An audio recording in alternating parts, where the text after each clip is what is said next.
Ottoman साम्राज्य विश्व के इतिहास में सबसे शक्तिशाली और सबसे लंबे समय तक चलने वाला शासन रहा है, जिसने मिडिल ईस्ट और पूर्वी यूरोप के एक बड़े हिस्से पर करीब 600 से ज्यादा सालों तक शासन किया। 100 साल पहले ही ओटोमन साम्राज्य का अंत हुआ था। साल 1922 में तुर्की एक देश बनकर सामने आया।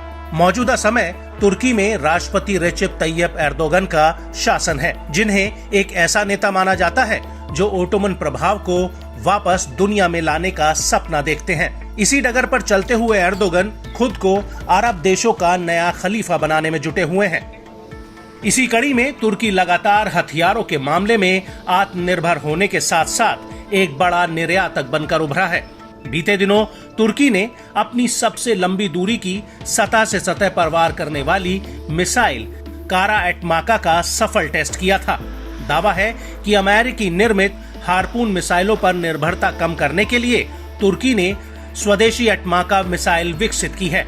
ऐसे में हालिया कदमों से साफ होता नजर आ रहा है कि एर्दोगन का मकसद तुर्की को अपने पुराने स्वर्णिम दौर में ले जाना है। इसके लिए एर्दोगन ने पिछले कुछ सालों से तुर्की के डिफेंस सेक्टर में खासा जोर देना शुरू किया है, जिसकी बदौलत वो तुर्की को शीर्ष हथियार सप्लायर देशों में शुमार कराना चाहते हैं। ऐसे में तुर्की अब उन मुस्लिम देशों को अपना टारगेट बना रहा है जो पश्चिम या रूस से महंगे हथियार खरीदने में सक्षम नहीं है। इसी कड़ी में तुर्की का सबसे खास देश पाकिस्तान अपने मुरीद एयरबेस को तुर्की के अकिंसी ड्रोन की डिलीवरी के लिए तैयार कर रहा है। नेटो सदस्य देश तुर्की इस्लामी देशों के लिए एक प्रमुख हथियार आपूर्तिकर्ता के रूप में सामने आया है। इसका नतीजा ये हुआ है कि इस्लामिक देश अब दूसरे देशों से रक्षा खरीदों में कटौती करने लगे हैं। तुर्की सबसे ज्यादा जमीनी जंग में इस्तेमाल होने वाले उपकरणों का एक्सपोर्ट कर रहा है।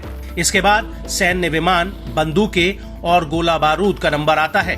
यही वजह है कि तुर्की ने आर्म सप्लायर के रूप में बड़े प्लेयर के तौर पर पहचान बनाई है। तुर्की के बायर कटार अकिंसी, अंका ड्रोन और बायर कटार TB2 ड्रोन की पूरी दुनिया में भारी डिमांड है।